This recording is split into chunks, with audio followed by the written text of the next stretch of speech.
وہ اللہ کے لیے سجدہ ریز ہیں. آیت آگے بڑھ کے آواز دے رہی ہے کہ وہ کون چیزیں ہیں. آیت آگے بڑھی والشمس والقمر والنجوم والجبال والدواب وکثیر من الناس وکثیر حق علیہ العذاب. یہ جو سورج چمک نہیں رہا ہے اللہ کی وحدانیت کو ثابت کر رہا ہے. یہ چاند چمک نہیں رہا ہے خدا کی یکتائی کو بتا رہا ہے. یہ ستارے چمک نہیں رہے ہیں یہ اس کی یکتائی کو بتا رہے ہیں. یہ اونچے اونچے جو پہاڑ ہیں یہ اللہ کی بلندی کو بتا رہے ہیں. یہ چوپائے اس کی تسبیح کر رہے ہیں. اکثر انسان اس کی تحلیل کر رہے ہیں.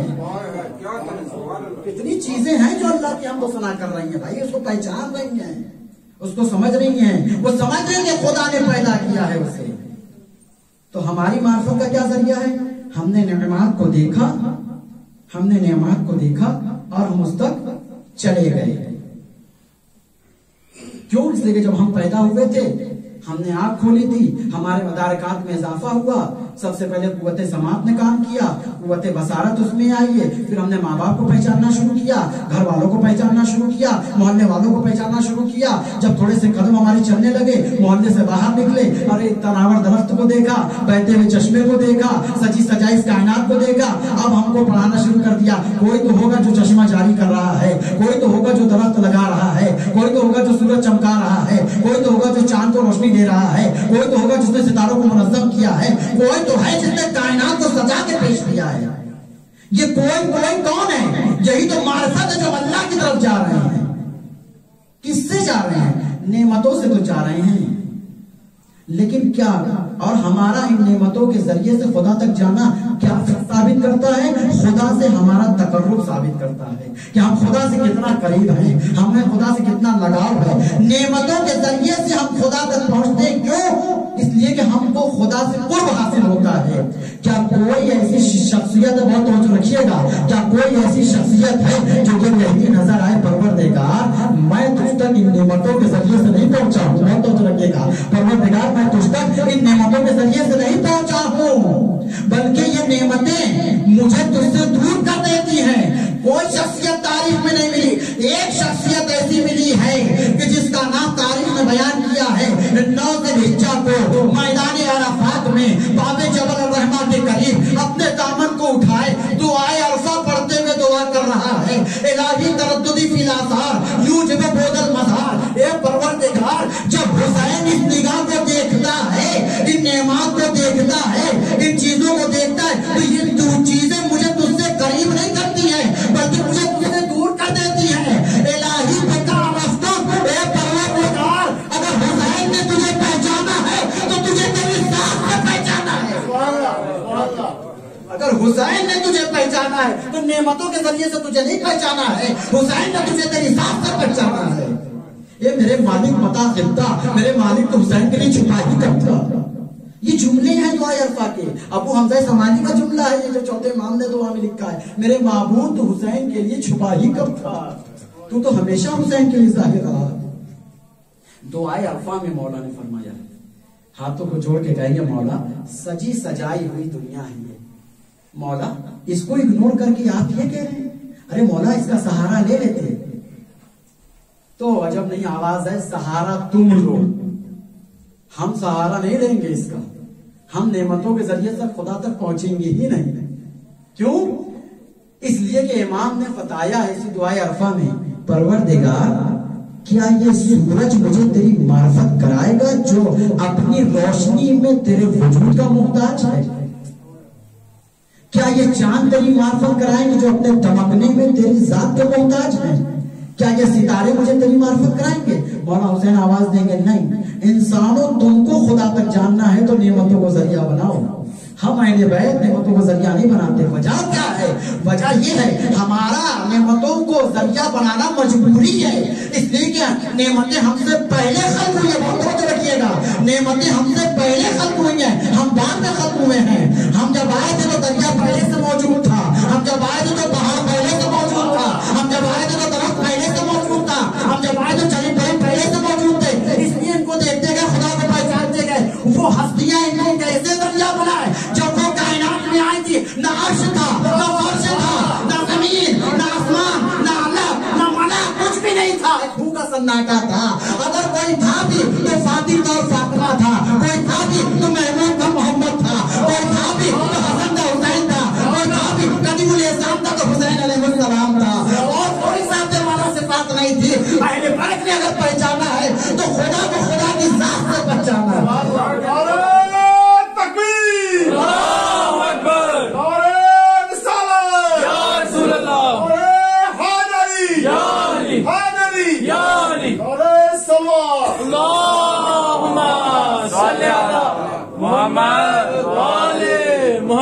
کچھ تھا ہی نہیں معرفت کے لیے۔